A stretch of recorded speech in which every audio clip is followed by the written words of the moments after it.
warahmatullahi wabarakatuh. Perkenalkan, nama saya Nurlali. Saya salah satu mahasiswa Universitas Islam Negeri Sultan Taha Saifuddin Jambi. Di sini saya akan menjelaskan tentang masalah dan pembatasan masalah penelitian. Langsung saja, materi yang pertama ialah pemilihan masalah. Proses penelitian pada hakikatnya ialah upaya untuk menyelesaikan berbagai masalah yang dihadapi oleh manusia. Namun demikian, tidak semua masalah kehidupan dapat atau harus diselesaikan dengan penelitian. Sumber permasalahan adalah terdapat ruang atau celah yang membutuhkan penelitian lebih lanjut dan memiliki tujuan penelitian.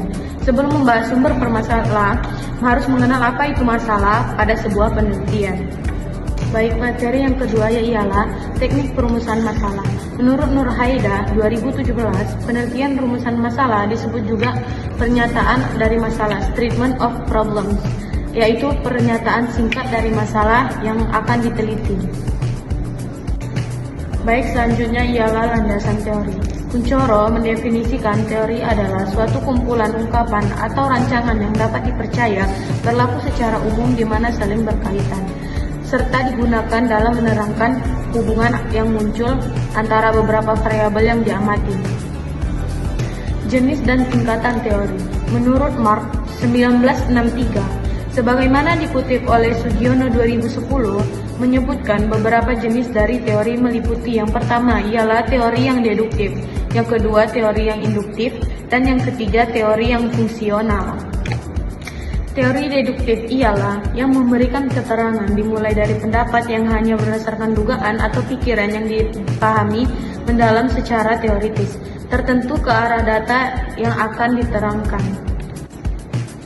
Teori induktif yaitu cara menjelaskan adalah dari data ke arah teori. Dan yang terakhir yaitu teori fungsional. Ialah interaksi hubungan data dan dugaan teoritis, di mana data mempengaruhi pembentukan teori, dan pembentukan teori kembali mempengaruhi data. Materi terakhir ialah perumusan hipotesis. Sembiring 2023 menyatakan hipotesis berasal dari kata hypo yang berarti di bawah dan tesa yang berarti kebenaran, yang mengindikasikan sifat sementara suatu jawaban terhadap permasalahan penelitian. Hipotesis penelitian dapat dibagi menjadi dua macam, yakni hipotesis alternatif HI, yang kedua hipotesis nol. Hipotesis alternatif. Hipotesis ini muncul ketika kita menolak hipotesis nol dan menyatakan bahwa terdapat efek atau perbedaan yang signifikan. Hipotesis alternatif bersifat lebih spesifik dan mengindikasikan arah perubahan atau hubungan yang diharapkan. Hipotesis nol adalah hipotesis yang diajukan sebelumnya dan akan diuji.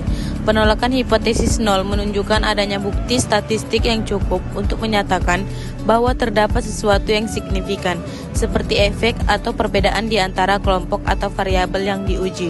Penting untuk diingat bahwa penolakan hipotesis nol hanya memberikan indikasi adanya perbedaan atau efek yang signifikan, tetapi tidak memberikan informasi tentang seberapa besar perbedaannya. Oleh karena itu, hasil uji statistik perlu diinterpretasikan secara hati-hati untuk mendapatkan pemahaman yang komprehensif tentang signifikan penemuan penelitian.